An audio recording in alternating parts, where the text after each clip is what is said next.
BBC Sounds. Thank you so much for listening to the show tonight. Stay tuned to Radio 2. Right now it's Radio 2 on the BBC Sounds app, on your smart speaker and on 88 to 91 FM. BBC News at 9 o'clock. This is Mike Powell. It's understood that the off-duty police officer seriously injured in a shooting in County Tyrone warned children in the area to run away as the attack was happening. Detective Chief Inspector John Caldwell was targeted by 2 gunmen after coaching football practice at a sports centre in Omagh last night. 3 men have been arrested. Police say dissident Republicans are the primary focus of their inquiry. These people in Omagh say they can't believe what happened. Gobsmacked. It's affected a lot of people local here in the town, affected businesses, people's feelings and raised tensions. The fact that it's happened at all, it's archaic. We don't need this kind of carry on around our town now anymore. Words can't explain it, it's awful.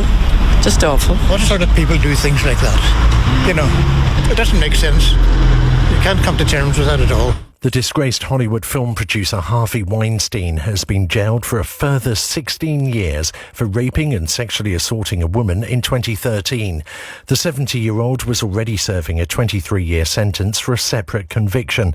His victim in the most recent case described how Weinstein's actions had broken her into a million pieces.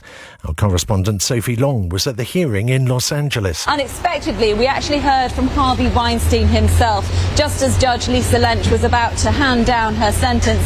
He said, "I maintain that I am innocent. I did not rape this woman. She perjured herself, indicating that she had lied in court. Please don't give me a life sentence." The American actor Alec Baldwin has pleaded not guilty to the involuntary manslaughter of a cinematographer who was shot and killed on the set of one of his movies. Helena Hutchins was hit in the chest by a prop gun that Mr. Baldwin fired while making the western Rust. His lawyers have previously said that he had no reason to believe there was a live bullet inside. In the past half hour, the UN's General Assembly has overwhelmingly backed a motion calling on Russia to withdraw immediately from Ukraine. The vote has no legal bearing. One of Moscow's key allies, China, abstained. The Environment Secretary, Therese Coffey, has suggested that turnips could be a suitable alternative while other vegetables remain in short supply.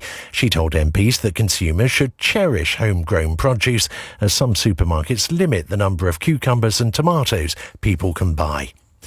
The football world has been paying tribute to John Motson, one of the sport's most recognisable voices, following his death at the age of 77.